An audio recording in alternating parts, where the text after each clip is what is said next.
Mayam Kurumjare, the very best impact news ki Manung Hutna ki Tharumda, Kshetrimayum Premchand, MIZORAM Hoksari. Manipur Hokiba me home the Gihoraga, Tuan ba Hisa in the Yumfum Oiba, Iran Kayama, Lakpaga, Lunana, Hojikshu, Tuan ba Chinkung Chinya Sinda, no may Kapnaba, Adu Hingsagi, Kayama Topo Leptaba, Adu Nakal Amaronda, Hariba me a home the Gi Tokiba, Iran, Adu the Yumfum Oiraga. Tongwanba Sasan Tongwanba Lengak PBU Haina to Champurum the Gimaroina Kuki community singer Talakiba Adubu Hai Riba Makoigi Tokaiba separate administration Adugi Matunda Makoigi Tokaiba state Amamu Pambagi Mamita Batu Wapam Kam Lakre Matugi Matungana Muk Haujikna Muk Greater MIZORAM Haiba Wapama Lakpa Aduga Hai Riba Greater MIZORAM Gi Wapam Asida MIZORAM Gi Chief Minister Masa Magna, Hauju Manipur da, Tokaiba, Lengak Taliba si, Haiba Greater MIZORAM Adugi, Mai Pak Nabagi, Lambi Emma Chancelapani, Hibana Chimba, Wapam Kiama Yamna boldly, Tauna Fana Fondokiba, Aduna Maram Morakanda, Hauju Mak Manipur Tok Liba, Charang Naba, Aduga Tokai Tabagi demand Taliba, Aduga MIZORAM Namo, Ming Chancelaiba, Asimo Mayam, Asidakuna Karamna Ying Yari Bage, Masidako Lengaki, Paukumasina Kari, Gatoribno Hibana Chimba. Wapam masih yang pun boleh, aku dengan si tamjadi bertopik si separate administration to state then Greater MIZORAM haba hira masih matang ni hari hira masih matang da manung hunna kerana ba impact news ki studio langsung biri basi ihan hanmada agi hek ye thamur phambiri basi Huiyen Lanpao sigi editor biri ba oja Dhanabir Maibam ni oja ba matam nokshari matang langsung biri basina Manipur University ki law department ki head biri ba associate professor Yumnam Premananda ni ujab sutra mokshari aduga yeri thang thang lengchen biriba sina Elangbam Johnson social activist ni ujab sutra mokshari ai han han ba wafam si ujab Johnson lak sabatare ujab maru ina Manipur si tuan be state sing hai batare koi gi yumthang nari be state sing Greater Nagaland tan ma tam da koi Manipur gi lam dum sokpa ai koi da chauna idang thokpa ya bagi thokhi bagi wafam bong lai khre aduga MIZORAM na suji ga muk thokli bi irang asida muk singsep tha bagi mawong da haibatare Manipur da hujik ekoi gi separate administration taliba kangbu koi kuki kangbu haibatare makhoi gi demand asi Greater MIZORAM orekna bagi lambi yat pani haibana chingba makhoi na support taw man wafam thamlak pase kari haibini masida Manipur lengang na kari react taw bi natragana India government kari response pi bi haibana chingba singa matang da ahan da thambi ma'am पुनः programme जरी मसीगी कोई की greater Mizoram की नत्रगा कोई की concept ama smaina lai basi yam no budi natte masi khangna khoi na matam gi oina sum udana natraga madu yam lightly tayang na lawraga lakpagi adugumbagi ka no masu dum laite budi natte aikoina maruina akoina hujik ngasidi yam fong na leiba kamagi chief minister mana hanjan na greater mizoram gi wafam si akoi पुथोगा लाए मणिपुर की हौजिक थोगलिबा इरांग असिगी हेक हौरपदगी day 1 दगी मागी कमेंसी अदुम Manipur मनुंदगी तवानबा separate असुगी जोगी लम्मा सेमनबा unified तोंनबा unification गी अदुगी मासे ngang अदुम लाए अदगी चप चाबा अखोगी मणिपुर सरकार की माइकैदगी सु ngasi फावबा मदुगी काउंटर स्टेटमेंट पीबीसे थोइदोंना उदे अदु ngasai hangbiru wafam duda अखोगी कुकी सिंगी ओइबा मोइगी एडमिनिस्ट्रेशन अमा अदगी कुकी सिंगी ओइबा तोंगानबा लम अमा तानबसि थोइदोकना नौबदि नते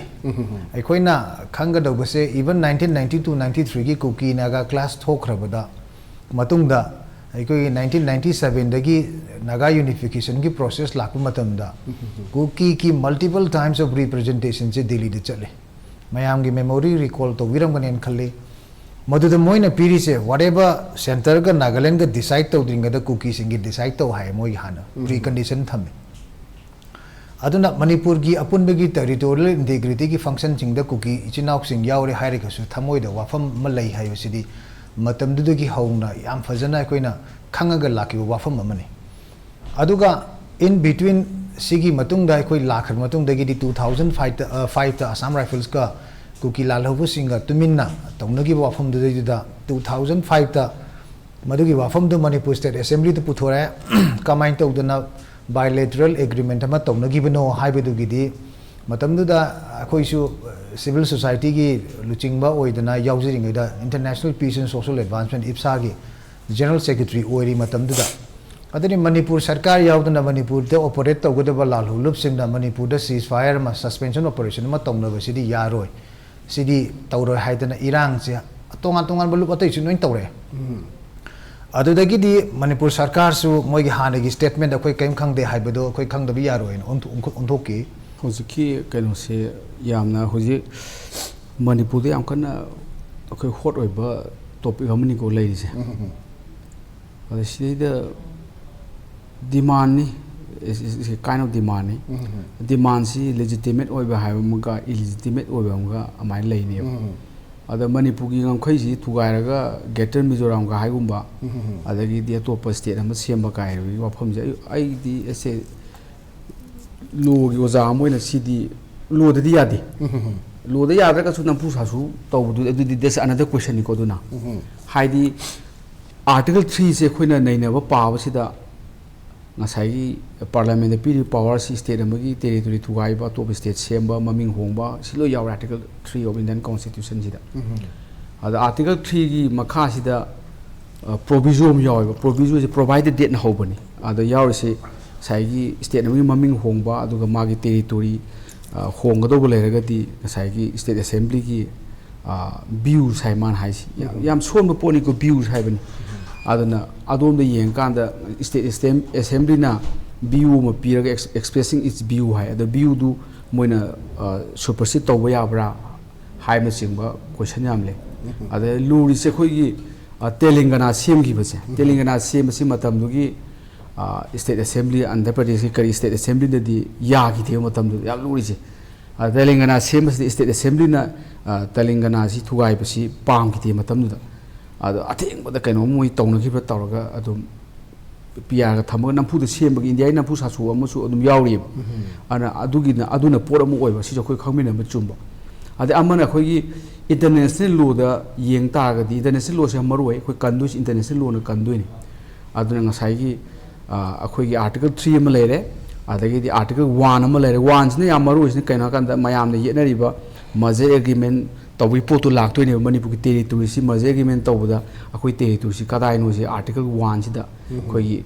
khoi India gi union state hara kan da khoi schedule number 1 da yawri ba territory si kana kana no India da puri ba territory sing si Mizoram gi Mizoram thangana ngarang haibedo moi gi party gi office ta party workers singi MNF ki Mizo Nation Front gi party workers singi moi gi do ai ngarang thena bada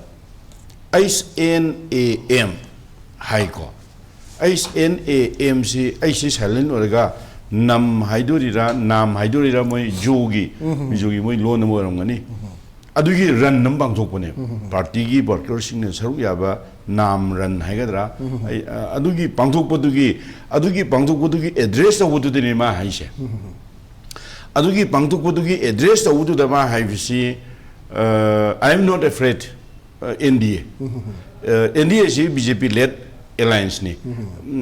akoi moi effort tawde ado BJP ga akoi ga sabinai ma haise it is only for development BJP ga akoi sabinai ma haibidu ni koi haisin sia hey henjen ba hairo mana haide badu de hairo kande mayam loi pana banga tani mapan gi paw adu da hojik minamba adu da haibesumde BJP ga akoi sabinai sia for development but Mizogi matangda Mizogi religious policy da religious issue da Mizogi matangda de akoi BJP ke samina de chima yam clearly hai then akoi center na akoi da kano hai Mizoram da leba illegal immigrant that is Burma da ki kai la ko mem se moi pusau to na hai but ma na hai but I announced in the assembly Mizoram Legislative Assembly da akoi mado tawwe na akoi refuse awi akoi tawthu oye na aina la phokar ne se ma na le yu da hai ba then akoi na moi tawthu oi moi da akoi shelter bi ni shelter pini chaba thakpa pini akhoi na charge mai na mu dum charge kai ji ma hai ba poni ko ma hai ba du ne dagi yam sang na hai ba te dagi ma na hai ba si Manipur gi jo brothers and sisters ma hai ba se Manipur gi jo brothers and sisters sina akhoi da khakta that means Mizoram da khakta Mizoram gi Mizoram khakta rather akhoi da khakta injan me mu ta Constitution में देखिए Article 3 की according to Article 3 of the Constitution मोय अदम नसु चांग पा मोय अदम नसु होलक पा अदम नसु चांग पा चुंगनी गायना मा अदम हाय बा अदगी देन हौजिक मणिपुर द सेपरेट एडमिनिस्ट्रेशन नैना तौरी से तोंगान बलेंगाक लोन न मणिपुर मरुंग दगी मसिसु ग्रेटर मिजोराम की लंबी सेंबा पेविंग